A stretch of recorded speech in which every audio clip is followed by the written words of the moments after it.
excited to be able to offer you this great resource. I spent a couple days really crafting this to make sure it could be really helpful for my students. So one of the biggest questions I get is, how do I build a portfolio? And I have classes and lessons that go in more detail about that, but I wanted to provide you guys with a template, a portfolio building template in various sizes, so you can at least have a framework to get started with building your portfolio. And this would be a PDF-based portfolio for sending to clients, for applying to jobs, whatever it is you need a PDF-based portfolio for. So if you look at the resource files I provide you, you're going to have this file system. I have this in two different sizes. We have a horizontal presentation and a vertical presentation. They both have their benefits. It depends on what kind of work you do and how your photos are working, what orientation you want to go for. And also, I'm happy to announce that I have this in both A4 size, so European sizes, Asian sizes, basically the whole world uses this measurement system. And then for the United States, for those who use inches, I have a 8.5 by 11 template as well. So two different sizes depending on where you are in the world, and two different orientations, vertical and horizontal.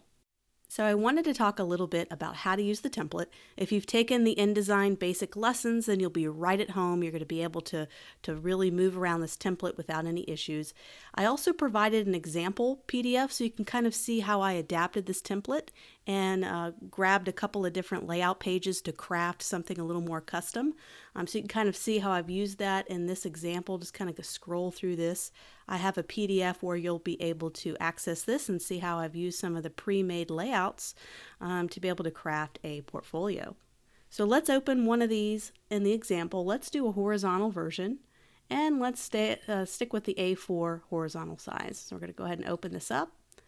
And this is a packaged InDesign file. We studied that in the basic InDesign lessons. And so you have the links here to all the photos that are used. In this case, there's only one photo. You have document fonts, which you have Roboto. This is from Google Fonts. Make sure you check the license. It's free for personal use, so you could just check out the license on that. And that is the only font I use throughout the entire piece, and you can get it on Google Fonts, or you can install it directly from the template files. And lastly is two different files. The INDD would be the file that you would open. That's the InDesign file.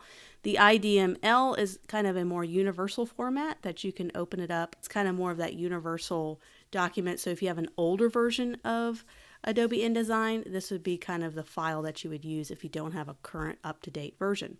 So let's go ahead. I have the 2020 version, so let's go ahead and open it up. And here's the basic template. I'm going to go ahead and zoom out. You can see all the page layout options you have. I'm going to go ahead and start with page 1.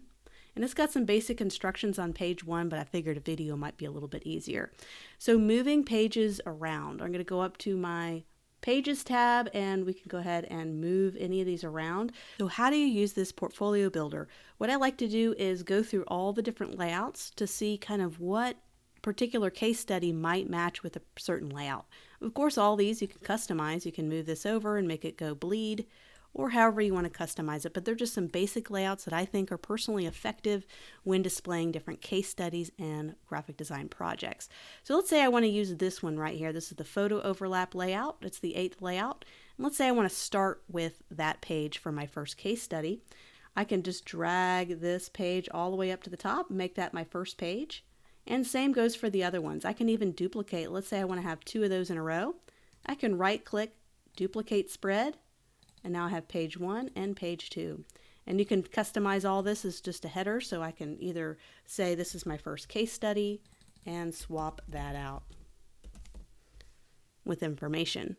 So let's say I want to change the color. So I don't really like this color for my headers, or I want to use a different color for each one. And my portfolio for each case study, I decided to go with a different header color so that when people were scrolling through the PDF, they'd be able to identify what pages went with what case study. But let's say you want to have them all changed the same. I'm going to go over to my color swatches, my swatches panel. Let's go ahead and drag this out. And I have something called branded color. So this could transfer over in your template. I'm just going to double click this branded color, and I'm going to change it to any old color. Let's say kind of this darker blue. Click OK. And this is global. So that swatch is on all of the headers and also all of the type. So let me go ahead and change that again so you can see. So notice it changed the top, but also all of the headers as well. So you can kind of change that globally. You don't have to sit there and change it on each page. That's what's so nice about having these swatches assigned to specific objects. Let's say I want to drag this photo right in. I just drag it right in. It populates. I can right click, go to fitting, go to fill frame proportionately, or however you want to fit it, and you can go ahead and do your photo. Of course, we covered a lot of this in my InDesign basic lessons, where you can double click the photo and crop it within the frame, or just click the frame once to change the frame size. As you can see from my example, there are so many different varieties of layouts here that you can use, and I find these layouts fairly effective, and it's going to depend on your project type and how many photos you have, what layout might work out best.